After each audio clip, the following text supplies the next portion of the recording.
Separating the cab from the frame. I think it's gonna have to go way on up. Taking this cab off, roll the frame back, make it easier to try to do something with, whether I swap it out or whether I straighten it. A whole lot easier right here. All right. That was no problem at all. Hey, thank you for stopping back by the channel. As you can see, today I got the cab off the frame, cleaned up in the shop a little bit today.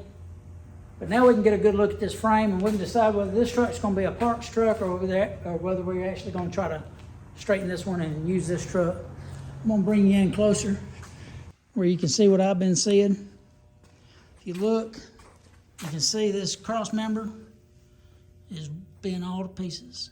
It's bent up at the bottom, bent down at the top.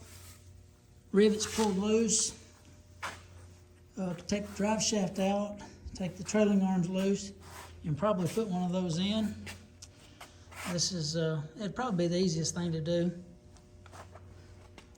You can see how I was talking about it being bulged in the back right there, where this thing hooks up at, where the trailing arm hooks up.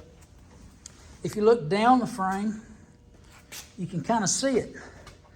Right there where that area is, you can see that that frame is bent in that area right in there. You can see that's warped up a little bit compared to this side over here where it hooks at. You can see it, so got our work cut out for us. It's not impossible. I talked to my dad about it. He said anything that you put your heart into is doable, but how much time do you want to spend on working on it? These short wheelbase frames are, I mean, there's not a lot around this area to be had. Kind of a desirable thing for the short wheelbase. So I hate to just scrap it if it's at all usable. Now you can see what I was dealing with these, when that bed was welded on. They welded stuff to this thing and every place where the bed's supposed to sit down was welded all the way around. Terrible. But we know the frame's diamond shaped. And for some reason, I don't understand it at all, but the left side is longer, further back when you exit out from side to side. This one's shorter. So this side would need to be pulled this way, and you hold the other side to the floor on these tie downs. You see these tie downs in the floor? We chain them down, line it up over the top of them, and we would chain this frame down this way on that side over there, and then we'd pull with a puller. At the frame puller, we pull back there. It's more than I'm going to be able to do today. I don't have the time to work on this thing today. Now you can also get a good look at the core supports rotted out right there. I was going to try to patch that area and put those braces in and fix that thing after I sandblast it. It's a lot of work. This thing is a lot of work, you know, and I don't know what the sentimental value is.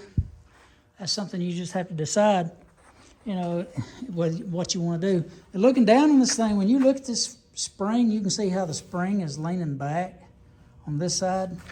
When you look down on top of it, you can see the spring. And I took my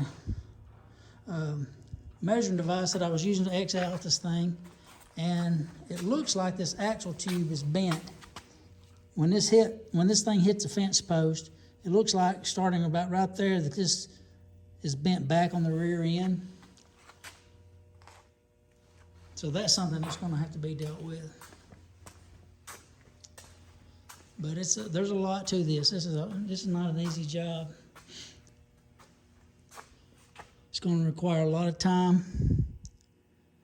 Or do we just let Alex, the son-in-law, take this motor out, put it in his 90-something model truck, and roll this thing out in the pasture somewhere? Who knows? It's not my truck